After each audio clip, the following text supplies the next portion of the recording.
This is Bloomberg Businessweek Daily, reporting from the magazine that helps global leaders stay ahead, with insight on the people, companies, and trends shaping today's complex economy, plus global business, finance, and tech news as it happens. Bloomberg Businessweek Daily with Carol Massar and Tim Stenivek, live on Bloomberg Radio, television, YouTube, and Bloomberg Originals. And a very good afternoon, everybody, live on radio, TV, YouTube, Bloomberg Originals. We are across the platforms. Carol Massar, along with Matthew Miller, in for Tim Stenivek again. So much again for a quiet day in August. Yeah, it has been crazy in terms of the amount of earnings we got yesterday after the bell, this morning before the bell, what we're going to get later today. A ton of movement under the surface, but if you just look at the Dow and the S&P, you're really not seeing that much change in the benchmark indexes or in treasuries, I will say. Nothing on the 10 years, still at 420, which is a great place to be. It's like Friday, like never happened-ish. Yeah, it's like we clawed back almost everything that we lost on Friday. We lost 101 points on the S&P on Friday. We gained back 92 points yesterday, and now we're down about 10. So we still have about 20 to go until we get back to Thursday. All right, we have some big earnings coming up after the close, including AMD, Snap, Rivian, Supermicro. That's going to come up a little bit later. We're going to also get into what we are getting out of the White House and the president when it comes to more trade and tariffs, from pharmaceuticals to semis to big trading partners like India, where we are today on all of that. We're also going to get a couple of views from the C-suite. It continues so important in terms of figuring the macro outlook. So, Matt, we've got with us the Axon co-founder and CEO, Rick Smith. This is a company you're really interested in. Don't tase me, bro. I have tased myself, actually. Are we surprised? And look, they want to work towards a future where bullets are obsolete, or at least that's one of the taglines. All right, we're going to get into that. And also, we've got the CFO of the e-commerce firm MercadoLibre, also out with earnings. Both stocks on the move in today's session. Let's get you going with a look on the trade on this Tuesday. Here is Amy Morrison for Charlie Pellet. All right. Thank you so much, Carol. The U.S. services sector stagnated in July, firms reducing headcounts because of tepid demand and rising costs. Now, that slowed the rally in the stock market. You're absolutely right. It's pretty much flat. It's not a nightmare, though. S&P 500 down about 0.1%. NASDAQ down about 0.2%. The Dow is little changed on the upside. 10-year Treasury yield at 4.2%. The 2-year yield at 3.72%. The Kremlin also weighing options for a concession to President Trump, including an air truce with Ukraine to try to head off the threat of secondary sanctions, and that has moved energy markets. WTI and Brent crude right now both about 1.3% lower. Palantir Technologies reporting a 48% increase in revenue for the second quarter to more than $1 billion, citing the impact of AI tech on its businesses. Shares of Palantir about 8% higher now after the company revised its sales higher for the year. President Trump says Treasury Secretary Scott Bessent told him he doesn't want to be nominated to replace Jay Powell as the next chair of the Federal Reserve. For on-demand news 24 hours a day, subscribe to Bloomberg News Now wherever you get your podcasts. I'm Amy Morris. That's a Bloomberg Business Flash. We go back now to Bloomberg Businessweek Daily with Carol Massar and Matt Miller. All right, gotcha, Amy. Thank you so much. Well, India's government is scrambling to contain the economic fallout from President Trump's threatened tariff action, which has left some officials in New Delhi reeling. Meantime, in terms of what we got from the president earlier this morning on CNBC, he talked about maybe U.S. tariffs on semiconductors and pharmaceutical imports, which would be announced, quote, within the next week or so. This as the administration really gets ready to target key economic sectors in its effort to remake global trade. Here's what the president said. I'll go into pharmaceuticals. Yeah. They make a fortune with pharmaceuticals, and they make our pharmaceuticals in China and Ireland and everything else. And pharmaceuticals, we'll be putting a initially small tariff on pharmaceuticals, but in 1 year, 1.5 years maximum, it's going to go to 150%, and then it's going to go to 250%, because we want pharmaceuticals made in our country. All right, that, of course, was President Trump earlier on CNBC. One thing, Matt, I want to add to that, the U.S. is looking at ways to equip ships with better location tracking capabilities. So chips. Microchips. Microchips. So like they want to put an air tag on those tiny, eensy-weensy, itsy-bitsy little microchips. Yeah, like, you know, that, good luck. Like that Apple tag? Yeah. This is to curtail the flow of semis made by the likes of NVIDIA to China. All right. Tracking all of it, there's a lot coming at us, is Bloomberg News senior editor for technology and strategic industries. He's Michael Shepard. He's out there in our DC bureau. Mike, a lot going on here. Get us up to speed on what we are hearing from the president when it comes to various sectors and what we are getting in terms of still waiting for terms with some big trading partners. Well, on the tariffs front, one of the most significant things that we heard from Donald Trump today was a timeline for both the pharma tariffs and the levies that we have long been expecting to come on semiconductors. He has been going sector by sector, as we've already seen, in addition to his country-by-country reciprocal tariffs. But he has already targeted the auto industry, the steel and aluminum industries, with levies aimed at trying to boost more output and production here at home.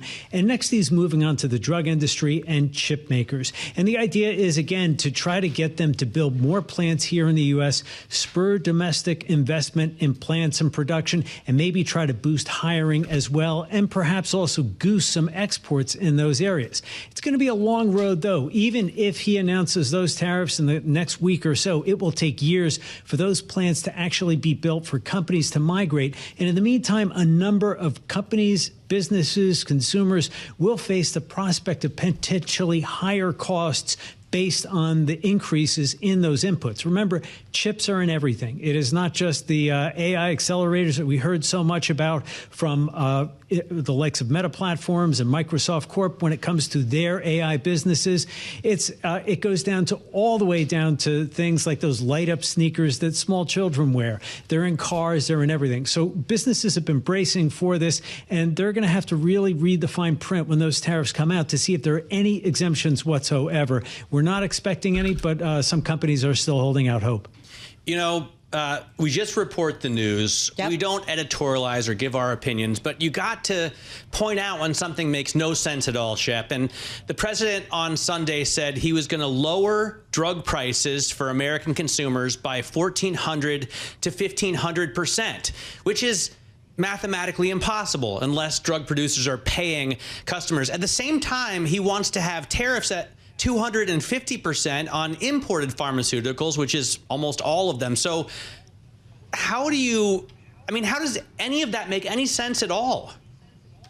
Well, the math really is not working when you lay it out just on paper. He even talked today about increasing the drug tariffs, starting small, and then after a year increasing very significantly to 150 or 200%. Matt, if you think about trying to build a drug plant, it takes years for that to happen. Let's think on a 4 or 5 year timeline. And he is not talking about that. He has a sense of urgency, and he wants to see these results immediately.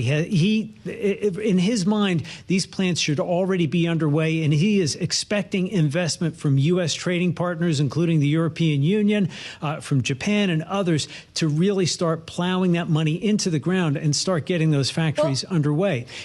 Mike, what do we know, though? I mean, already we've talked about Puerto Rico, right? Certainly in the past being a big home to big pharma. There's been some back and forth there, but I mean, we already do it. Is it that we've maxed out what we can do, or what? Well, part of the problem is that a lot of other jurisdictions outside the U.S. have for years been lower cost, and they have offered themselves as a venue to produce these medicines and even medical equipment at a far lower cost. And that actually has benefited consumers here in the U.S. over the years, even though it doesn't look like it.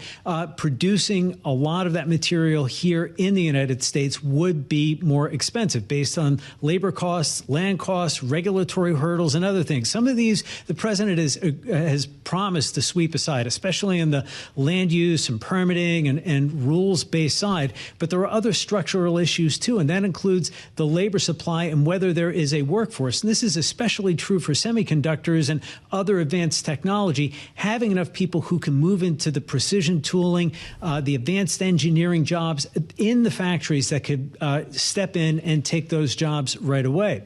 And Matt, when you were asking about the math question, when it comes to chip making, one of the biggest inputs in a new plant, and these are the kinds of factories that the president and his team want to see built across, in certain locations in the U.S., one of the biggest inputs is the semiconductor manufacturing equipment itself, the deep ultraviolet lithography machines made by one company in the world, and that's ASML in the Netherlands. Now, chips tariffs could increase the cost of those machines, which run about $400 million apiece, by another as much as $100 million. And for companies that are planning those plants, it is a big cost to have to absorb all of a sudden. Well, maybe that's why when President Trump was talking about the TSMC investment in its Arizona chip-making plants, which has previously been stated at $165 billion. The president said now it's a $300 billion investment. He just doubled that number.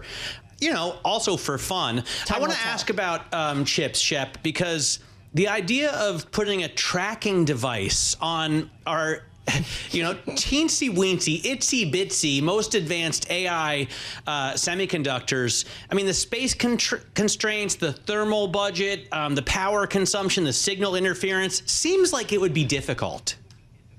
It's a great question, and I've asked folks in the chip industry whether this capability is theoretically possible, and they have said yes. But they are wary of doing it for a number of reasons. One is that they don't want to create the appearance of their possibly being some sort of a backdoor to the U.S. government, that other buyers outside the United States might be able to see that, oh, wait, the U.S. government has some means of following us, tracking us, finding us, knowing where we are, and maybe knowing what we are using these chips for. Yeah. NVIDIA Corp, for instance, the maker of the most advanced AI chips, has insisted that there is no such backdoor, but it is theoretically possible, Matt, and it is something that's key to the administration's strategy of exporting more chips, more AI compute globally. Not to sound like a crazy nut, but Mike, couldn't it already be there, a tracking device?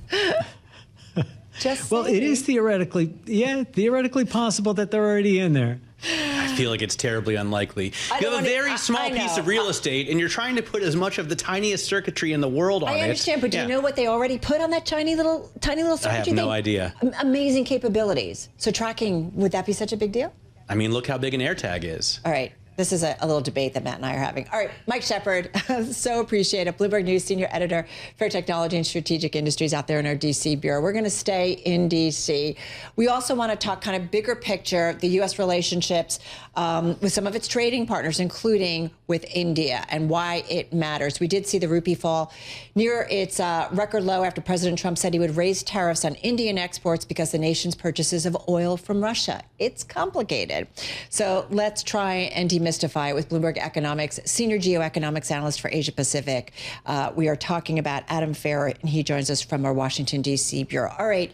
So, Adam, where are we when it comes to the president and India? And what do we need to understand about the importance of the U.S. trade relationship with India?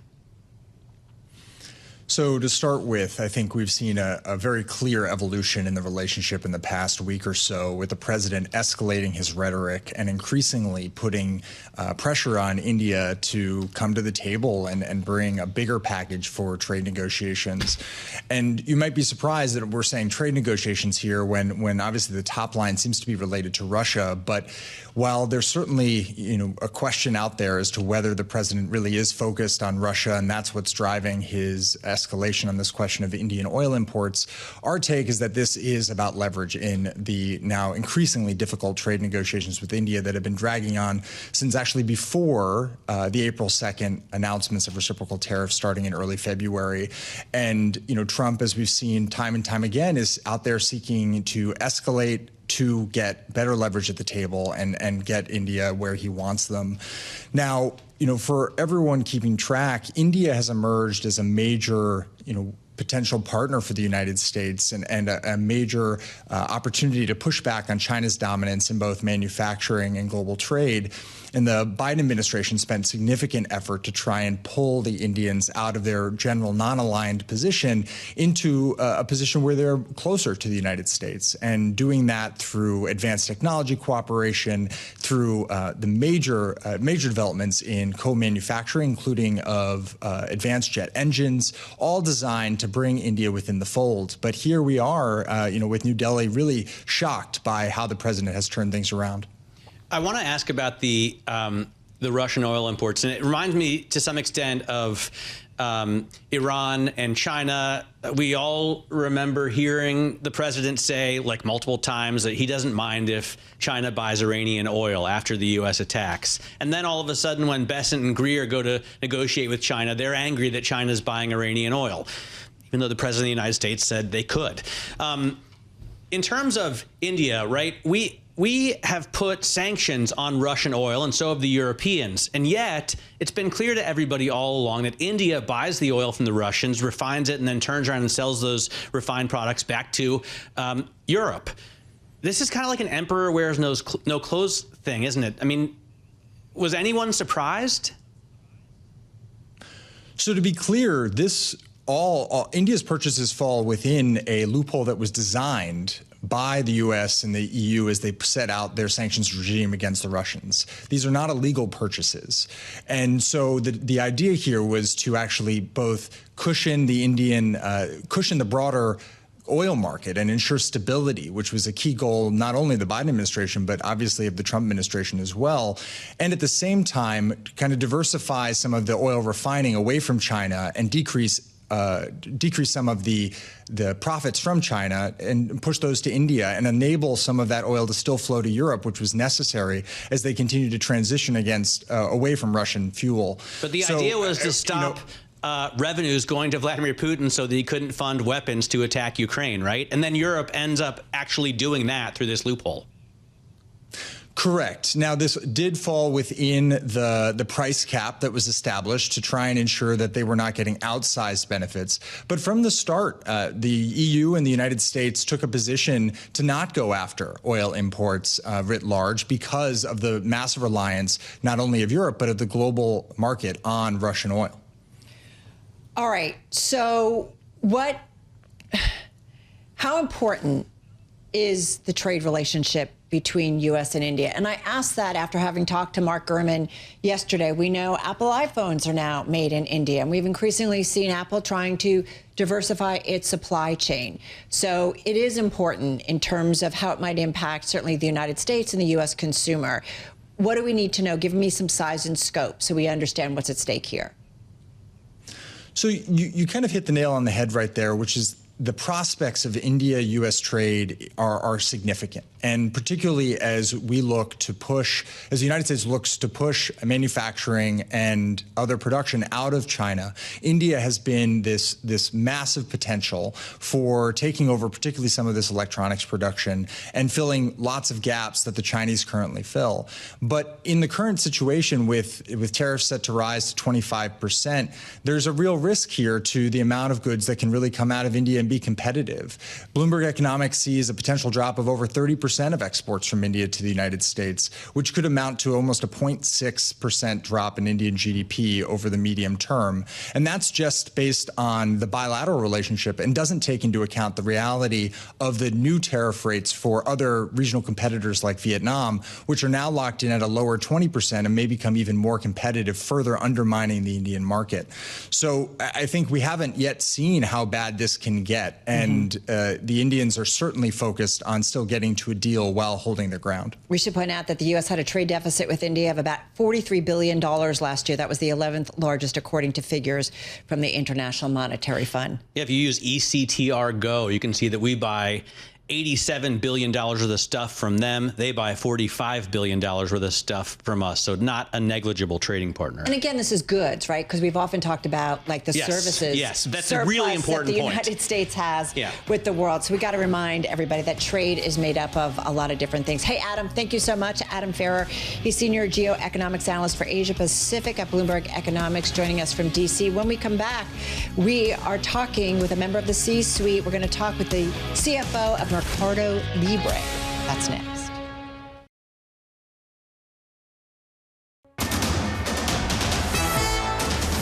$221 on Wall Street. I'm Amy Morris. The U.S. services sector stagnated as firms reduced headcount because of tepid demand and rising costs. Markets responded as the stocks wiped out gains. We do check markets for you all day long at Bloomberg. The S&P 500 down 0.3%, NASDAQ down 0.4%, and the Dow is down 0.10. 0.1%. My goodness. 10-year Treasury yield at 4.2%. The 2-year yield at 3.72%. The U.S. government plans to borrow an unprecedented $100 billion in a single Treasury debt sale this week. Now, Treasury's been boosting bill sales to rebuild its cash balance after the debt ceiling was lifted. And President Trump says U.S. tariffs on semiconductor and pharmaceutical imports would be announced within the next week or so. For on-demand news 24 hours a day, you can subscribe to Bloomberg News Now wherever you get your podcasts. I'm Amy Morris. That's a Bloomberg Business Flash. Let's go back to Bloomberg Business Week with Carol Masser and Matt Miller. All right, everybody. Thank you so much. Amy, thank you. Hey, listen, we have been really lucky in checking in on the C-suite this week. And a lot of it has to do because so many companies around, certainly across the United States, but around the globe, also reporting their results. Shares of MercadoLibre, they are actually trading up about 2.8% in today's session. They were lower in the pre-market, but certainly in the regular session, investors coming in. This is after the e-commerce firm posted earnings that missed estimates as the company ramps up marketing spending to recruit more users. Now, a move to lower the threshold for free shipping in Brazil also crimping profitability. We'll get into that in just a moment.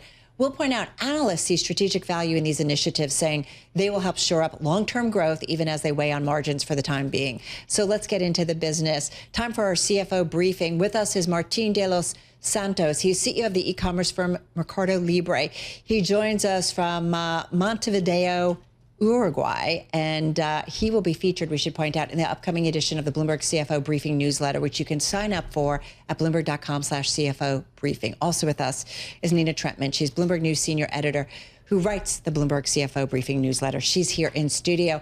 Martin, great to have you here with Nina, Matt, and myself. Talk to us about the quarter, because it does seem that investors, analysts weighing in, that the biggest question is on investments and what you are doing, how they will provide some future growth. But welcome. Thank you for having me. How are you? Yes, we had a great quarter, really, in terms of the results that we delivered. Revenues grew by 34% year on year. We delivered operating income, a record operating income of $825 million. But more important than that, we continue to grow our user base, both on our commerce and fintech platform. Our buyers on the commerce platform grew by 25% year on year. On fintechs grew by 30%. Credit book doubled year on year. GMV, which is the volume transacted on MercadoLibre, grew by 29%. In Brazil, 32% in Mexico. In both cases, we continue to gain market share. So very good, very strong operating metrics. And like you said, this particular quarter was a quarter of investments. We opened 2 new fulfillment centers to add to the more than 30 fulfillment centers that we have throughout the region. We also made a big change in terms of lowering the free shipping threshold in Brazil, which is a strategic move that we have been doing for many years, and it's paying off very nicely. And also we continue to invest in the credit card. But very excited not only about the results, but more important than that, about the future and the opportunity that we had ahead of us, both in commerce as well as fintech. Martin, thank you for joining us. Actually, to follow up on that, and you mentioned the threshold for free shipping in Brazil as one of the contributors, I think, to you missing estimates for net profit as well as core earnings. I'm just wondering, as a CFO of a fast-growing business, how do you think about profitability and how do you manage the short versus long term? We talked about this, Nina. I remember talking to you a few quarters ago. That's what we try to balance, right? We try to balance short-term profitability with the growth opportunities that we have ahead of us. So we want to make sure that we do not miss those opportunities. When you look at commerce, penetration of e-commerce in Latin America is roughly mid-teens, or 15%, compared to maybe 25%, 30 or 40% even in China or in the US. So there's plenty of room to continue growing. On the fintech side of the business, the same thing happened. Most people in Latin America have not been financially included by the financial system. So we see a large opportunity to expand our footprint on the fintech side of the business on Mercado Pago. So at the same time, to capture that opportunity, it requires investments. Some of those investments might put some short-term pressure, but I think this is a good example. When we lower the free shipping threshold, it does put pressure in the short term, but we have proven over time, and we've been doing this since 2017, when we introduced free shipping in Brazil. At that time, the free shipping threshold was 120 reais. We brought it down to 80, and now we brought it down to 20. So So we have proven over time that by lowering the free shipping threshold, we eliminate the most, the most frictional point in terms of buying things online for people. So we're eliminating that friction, really generates a lot more volume, and then eventually that translates into profit. So I think it's a strategy that has paid out to us, and the long-term investors of MercadoLibre understand it, and we are very comfortable with the investments that we're doing. You mentioned Brazil. It's of course an interesting market. Just in the current tariff debates that we're seeing with the Brazilian government, so far holding out to Trump and basically not giving in on the Trump tariff suggestions for Brazil. Just wondering, in how far are you seeing that play out in terms of consumer confidence and consumer spending? Are you seeing any impacts in countries like Brazil? I know you're also doing business in Mexico and in other countries, all of which will face higher tariffs as part of the U.S. renegotiation of tariffs around the world. Yes, Nina, this is something that we are monitoring closely. Obviously, we do not export into the US, so there's no direct impact on our business, but it can have secondary effects on the economy, as you mentioned. We have not seen that so far. As I mentioned earlier, we're growing by 29% our GMV in Brazil. Asset under management, which is the amount of money our users invest on MercadoLibre, more than doubled in Brazil year on year. Our credit card book has grown by 118%. The profitability or the asset quality of our credit book continues to be very solid in Brazil. So we have not seen any deterioration on macro or on consumption, but obviously it's something that we are monitoring closely. Martin, buen dia. Matt Miller here in the studio with the ladies. I was really blown away by the growth at Mercado Crédito, and I wonder if you're watching closely for signs of credit stress there, because I think you had like 90% growth. That's correct. Thank you for your question. Yeah, obviously, when we look at credit, we take it very seriously. We are very careful in the way we manage credit. By the way, I used to run the credit business before taking the position of CFO. So the first thing we look at is the health of our book. We saw that NPLs, and we disclose this number, are the lowest number in terms of, since we've been disclosing the metric.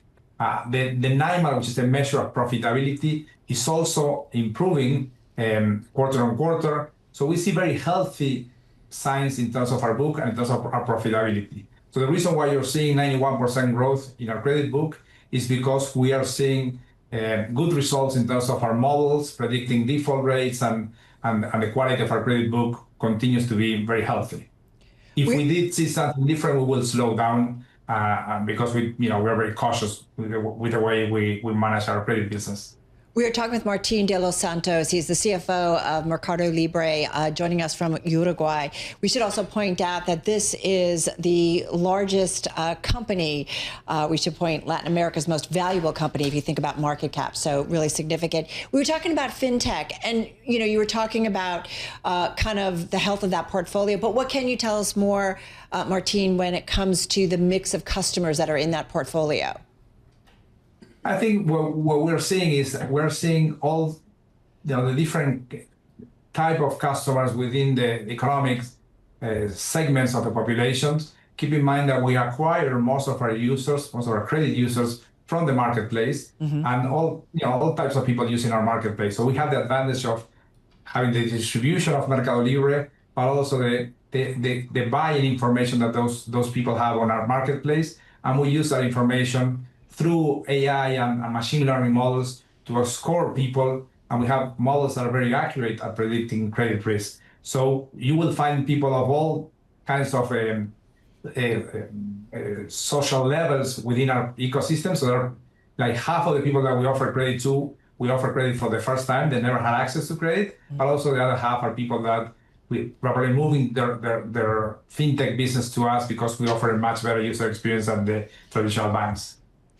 Martin, one question in terms of earnings. I noted that you also pointed out the impact of the Argentine peso on your results. Of course, we've seen Javier Milei make various changes in Argentina in recent months, including making changes to the country's currency, which has resulted in basically the the spread between the official and unofficial rate falling apart.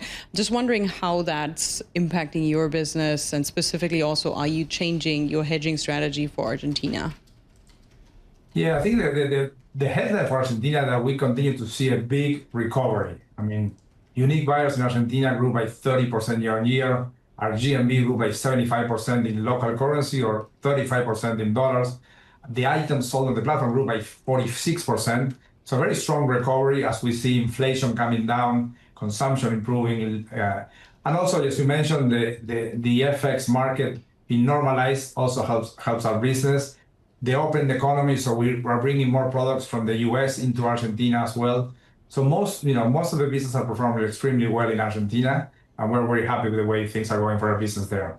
You mentioned, Martin, you ran credit before at MercadoLibre. You ran also strategy at Intuit, and you were at Bain before that, so you know strategy up and down. I want to know about your strategy regarding ad revenue, because it was also surged, like up 38%. Is that a profit center for you, a future profit center, or do you view that more as a tool to drive your core marketplace growth? Yeah, our advertising business is roughly a $1 billion business. It's growing at 38%, as you mentioned, and it's a profit business for the company, but it has tremendous potential going forward. If you look at the number of people interacting with our ecosystem, last year we had more than 100 million people buying on MercadoLibre. We have 68 million monthly active users of our fintech platform. So in terms of the number of eyeballs within Latin America, we are the third largest pan-regional platform. And that gives us a great opportunity to continue distributing advertising. We also can leverage all the first-party information that we have on our users in order to target marketing campaigns. So we see a very large opportunity. I think it's more future than past on the advertising business. We're just getting started. But as you mentioned, we have been growing very rapidly for the past several years. There's plenty of growth going forward. Mm-hmm. Martin, just got about 20 seconds. We always like to, when we've got lucky enough to have someone like yourself, a global CEO, how would you describe the global outlook, and just quickly? Yeah, I think, well, obviously we operate in Latin America, and depending on the country, some countries have some tough micro situations and some others might be in a better condition. We're talking about Argentina recovering. Mm-hmm. But at the end of the day, I think in our business in particular, the trend of people moving online is so much stronger than macro that we have plenty of opportunities ahead of us. And the same thing on fintech, right? Where we operate in Latin America, where penetration of fintech products is very, very low. Right. We play a big role in terms of generating financial inclusion throughout the region. So we are very optimistic about macro, at least in our region. So glad we could get some time with you. Martin de los Santos, CEO of MercadoLibre, CFO, of MercadoLibre. Gave him a little bit of a promotion. And Nina Trentmann, thank you. It's 2:40 on Wall Street. I'm Amy Morris. The U.S. services sector effectively stagnated in July, with the Institute for Supply Management's index declining to 50.1. The employment index dropped to 46.4, contracting for the fourth time in 5 months. ISM saying the contraction does not appear to be coming from layoffs, but from a slowdown in hiring. We do check markets for you all day long at Bloomberg. The S&P 500 is down 0.4%. NASDAQ is down more than 0.5%, and the Dow is now down 0.1%. The 10-year Treasury yield is at 4.19%. The 2-year yield at 3.72%. Bloomberg Dollar Spot Index little changed, and Bitcoin now 1.2% lower. The Kremlin is weighing options for a concession to President Trump, including an air truce with Ukraine to try to head off the threat of secondary sanctions, and that has moved energy markets. WTI and Brent crude each down around 1.6%. Yum Brands shares are more than 4.5% lower after the quick services restaurant chain operator reported slight shortfalls in adjusted EPS and comparable sales, including a miss for its Taco Bell unit. For on-demand news 24 hours a day, subscribe to Bloomberg News Now wherever you get your podcasts. I'm Amy Morris. That's a Bloomberg Business Flash. Now back to Bloomberg Businessweek Daily with Carol Masser and Matt Miller. All right, so appreciate it. Thank you so much, Amy Morris there in for Charlie Pellet. So we're keeping a watch on shares of Axon, gaining as much as, well, just shy of 19% today intraday, the most since February, enough to reach a record intraday high. Right now, the stock is up just under 15%. This is after the maker of tasers and other public safety equipment reported second quarter earnings per share that topped expectations. Analysts also noted strong bookings for the company's AI plan. What? Look at the 5-year chart. I know. I mean, who cares about today? It's up 825% over the past 5 years. It's had quite a run and a big move today. I should point out that coming off of earnings, several analysts, including Barclays and TD Cowen, raising their price targets on the stock. It is up more than 40% year to date. Let's get to it. Delighted to have with us Rick Smith, founder and CEO of Axon, to talk about the business, the outlook. Welcome, Rick. How are you? I'm having a good day. All right. It's doing great. You are having a good day. Talk to us about the business. Who's buying? What's going on? We talk about tasers, but you go to your website, you guys have videos to remind us that you guys are not just about that. You're about a lot more. Yeah, that's why we changed the name of the company to Axon a few years ago, because tasers, it is a sledgehammer brand associated with our less lethal weapons. That's where we started. That got us into body cameras to basically help protect the public and police by preserving a factual record of what they did. And then from there, we got into cloud software to manage all the data, and then the business just exploded. So today, we're the market leader in in-car video, obviously body cameras, record management systems, and drones and robotics through their partnerships or first-party things that we do. We're, I think, the largest virtual reality training business in public safety. And now we're also expanding into adjacent markets.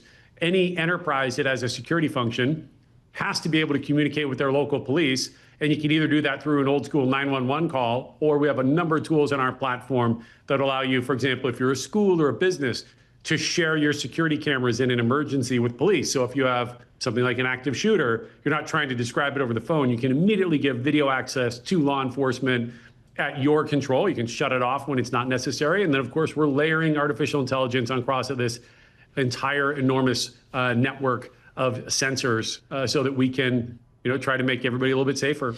But also doing it in a way that, is very cautious about privacy to make sure we're doing this in a way that doesn't create, out of control surveillance.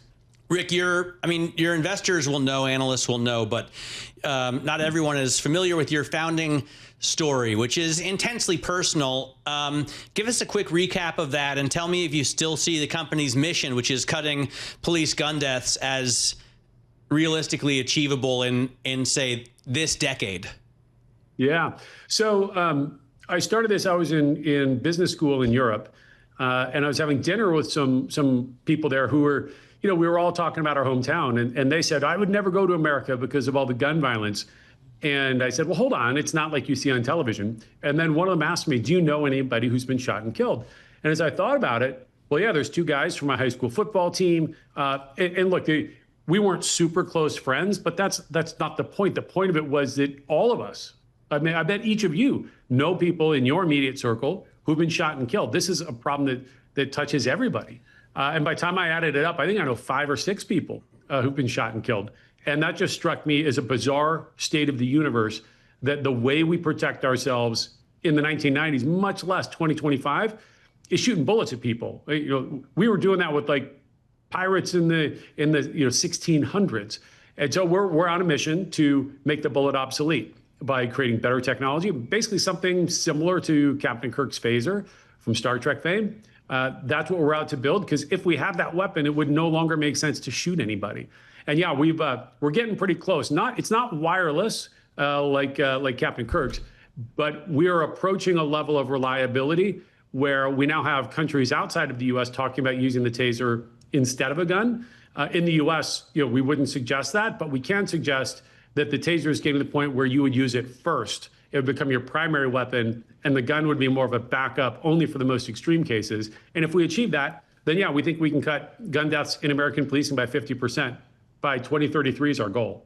So, as you can understand, we're all feeling a little sensitive this week here in New York City following the active shooter at a office building on Park Avenue last week, where individuals lost their lives, as well as a policeman lost his life. So tell me about the numbers where you are seeing that as a result of your devices, that things are getting better, at least for, police folks and security folks. Well, we have not yet bent the curve, meaning we're not seeing the numbers coming down because the overall trend is still slowly inching upward, although this year it's lower than last year. But I think it's premature for us to claim that that is our effect yet.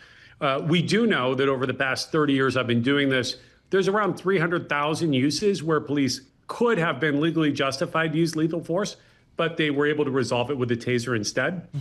This next 2 years is going to really be critical because up until now, taser weapons have been largely used not really in the most critical situations. They would use it to capture somebody who is potentially violent but not an immediate risk.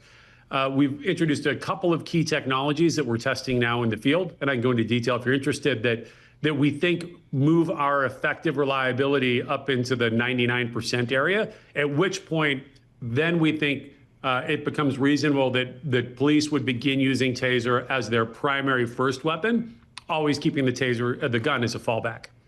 Rick, you mentioned business school in Europe. I guess you went to school in Belgium before Chicago, but you studied first neuroscience at Harvard. How does that kind of background influence your decisions today at a company that, touches so many nerves? Yeah. Well, I mean, the whole name of the company, Axon, is a little bit of neurobio geek speak, because the axon is the name of the long nerve fibers that connect your brain to your muscles. And indeed, it touches a number of ways.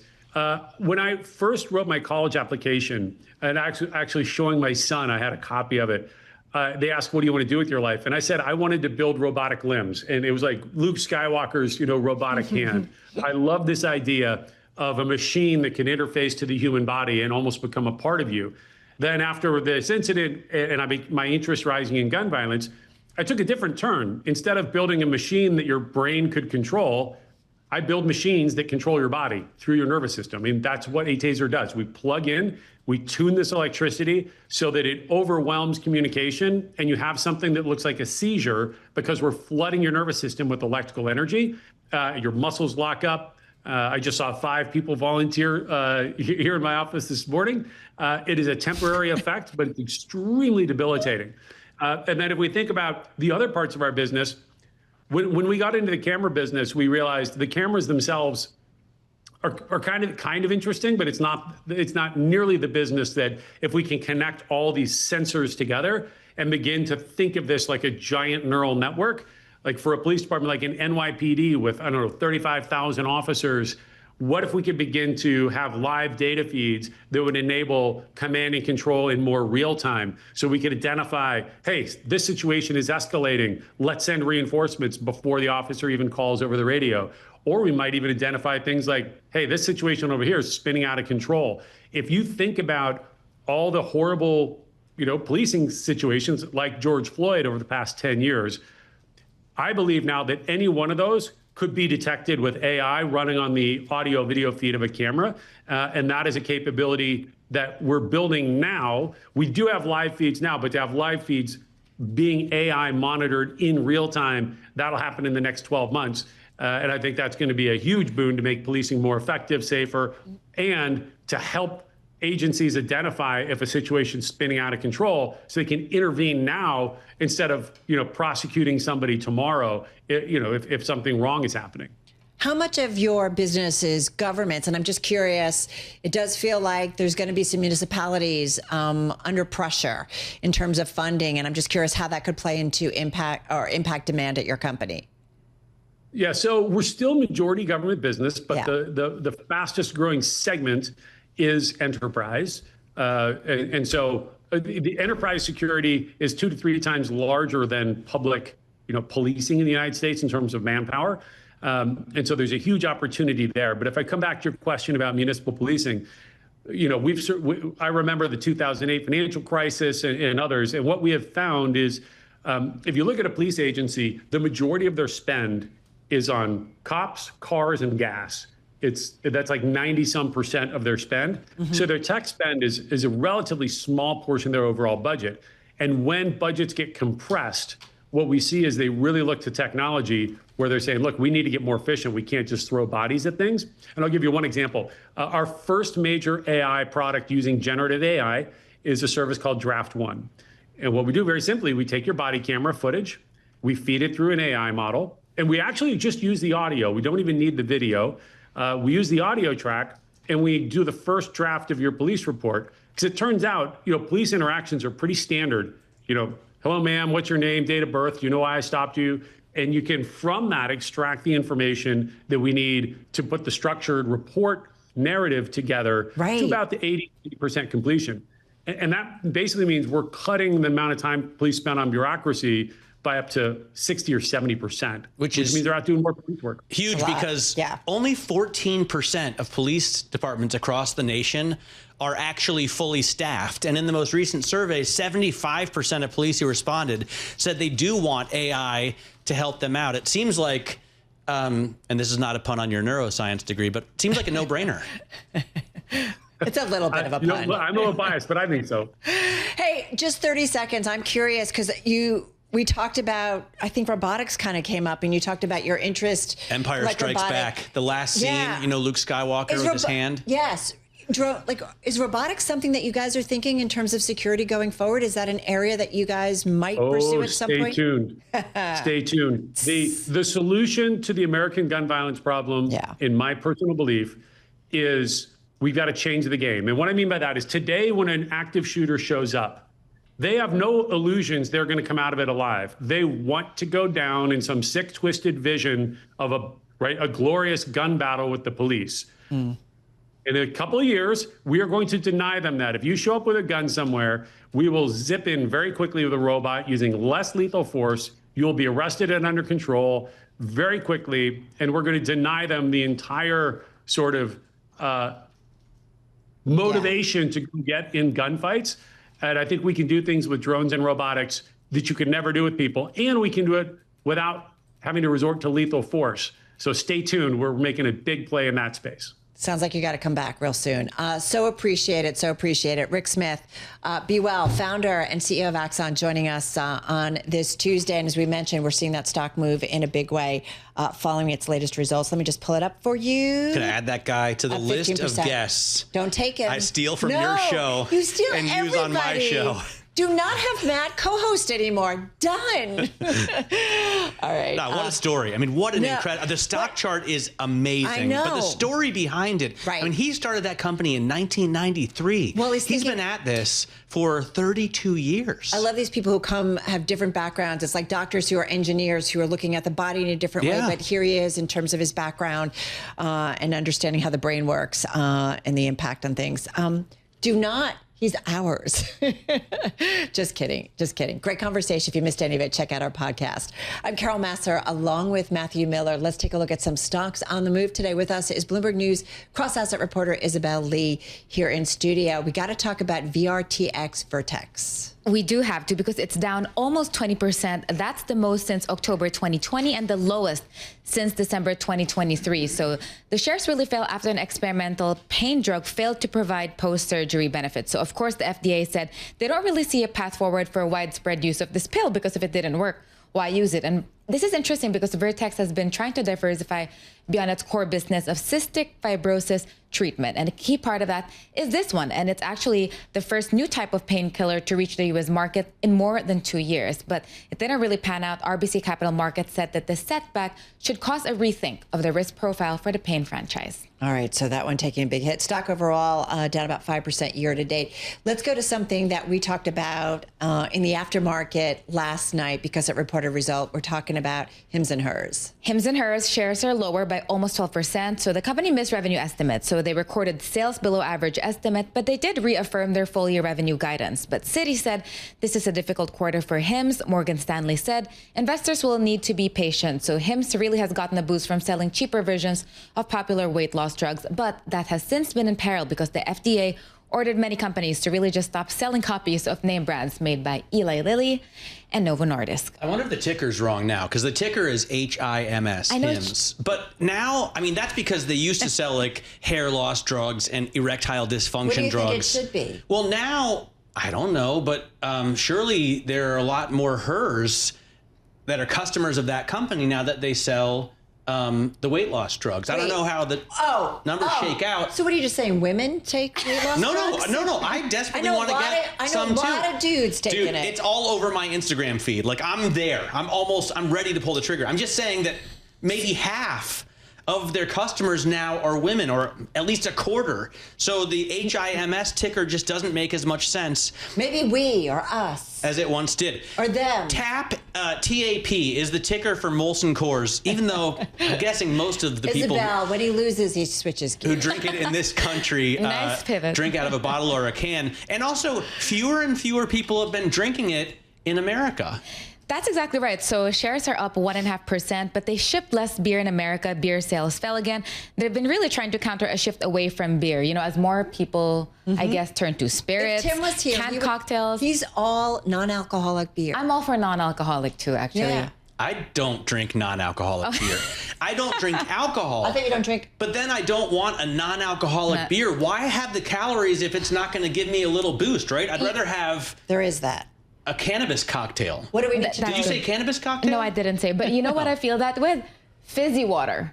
When I first moved here, that's such a thing. And I feel like every time I drink it, I'm fooling myself because it doesn't taste like anything, but it's painful in the throat. Anyway, so Just they quickly, tap, go. They lowered their full year guidance for the second quarter in a row. They really cited weak consumer, falling U.S. share, and rising costs tied to aluminum tariffs. So not looking good for them. And again, less people are drinking beer. But the stock's up 1.6%. Fewer, less, much, and more. Thank you. My daughter just corrected me last night on that. Well, you people are annoying. There are rules.